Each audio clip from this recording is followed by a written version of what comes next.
Good morning. This is KELOLAND on the go with all you need to know in news and weather as you start your day. Communities in southeastern KELOLAND continue to clean up after Saturday's severe weather. The storm downed trees, damaged vehicles, and homes. Yesterday, the Weather Service confirmed an EF1 tornado is responsible for the widespread damage in the Lennox community. Stuff just started flying. I mean, it's just crazy. I mean, it comes so quick. Oh my goodness. Al Fodness had some of the worst damage at his trucking company's shop. The tornado tore the steel roof off and blew it over the top of his and his daughter's homes, sending insulation flying like snow. The steel wrapped around trees and landed blocks down the road. It was crazy because you could hear the rumble. People say it sounds like a train, right? It sounded like a train. Amy Warren had a tree fall on top of her garage, but says the damage is minimal. Some of the worst damage in town is at Lennox High School. The southwest corner of the roof had heavy damage. Lennox superintendent says the shop and music rooms sustained heavy damage. All classes are canceled in Lennox today for further assessment. The superintendent plans to give families in the district an update this afternoon. We've included the full statement from the Lennox superintendent on KELOLAND.com. A golf course in northwestern Iowa is closed following Saturday's storm. In a post on its Facebook page, Meadow Acres in Larchwood, Iowa says it will be closed today and tomorrow. The closure includes the clubhouse. The course's couples league is also canceled.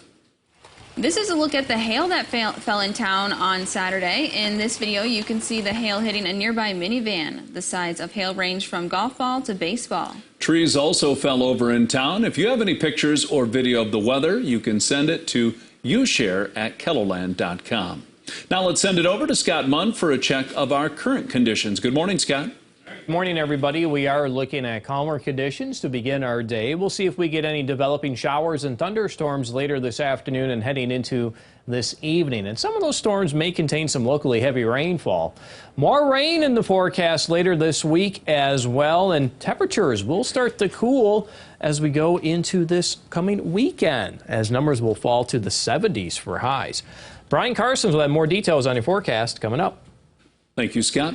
The Minnehaha County Sheriff's Office is investigating an early morning crash in Del Rapids. Just before 1 o'clock this morning, deputies were called to the area of Centennial Place and Garfield Avenue for reports of a crash. When they arrived on scene, they found one vehicle that had rolled and the driver was thrown. They were airlifted to the hospital with non-life-threatening injuries. Alcohol is suspected to be a factor in the crash.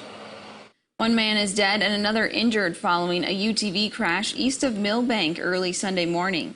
Authorities say a UTV was traveling east on a county road when the driver attempted to make a left turn and lost control. The vehicle rolled. Both the driver and passenger were thrown.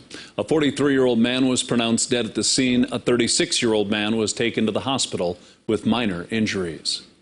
When a teacher is out of the classroom, a substitute teacher plays a vital role in keeping the students learning. The Beersford School District is always looking for substitute teachers within the community. They from all backgrounds and are required to fulfill multiple roles that a regular teacher would do. Substitute teacher will pretty much do anything and everything that the regular classroom teacher does, and that can range from lunch duty to hallway supervision to teaching a lesson and working with our kids to help them take their next step. Substitute teachers receive some training and work with principals to understand their expectations. That's a look at some of our top stories. Now let's get one last look at your weather with meteorologist Brian Carstens. Brian? All right, well, weather this morning been pretty tranquil out there at Lake Madison. Pretty skies, but yeah, things are changing. We're going to go back to probably some more active weather for some of us today and tonight. Let's look at the latest on Futurecast. Again, bearers watching with the instability that's coming back to the forecast. I do think there will be some cells that'll pop up on radar, perhaps near Rapid City late in the afternoon.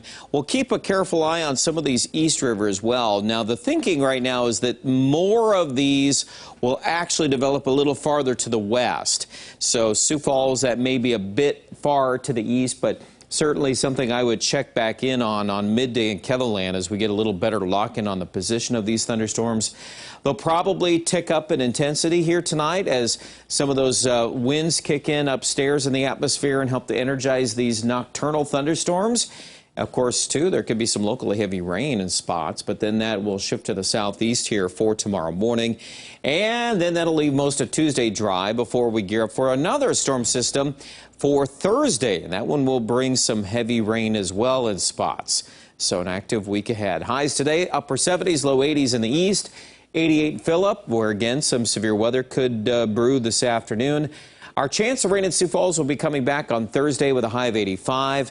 May carry into Friday. We're watching the timing of that front, see how slow it is. And then Saturday as well, a 30% chance of rain and some cooler weather. A lot of 70s are in line there later in the week. All right, here's a look at Aberdeen. We've got 85 going here for Wednesday, 80 Thursday. I do think that chance of rain for both Aberdeen and Pierre looks pretty good on Thursday. That's an active frontal boundary. And in fact, it'll actually trigger rain in the west, too. This monsoon flow coming out of the Rockies should affect the Black Hills. So, yes, the drought picture will continue to change across the region. Check out the details with our Storm Center update right now at KETHLELAND.com.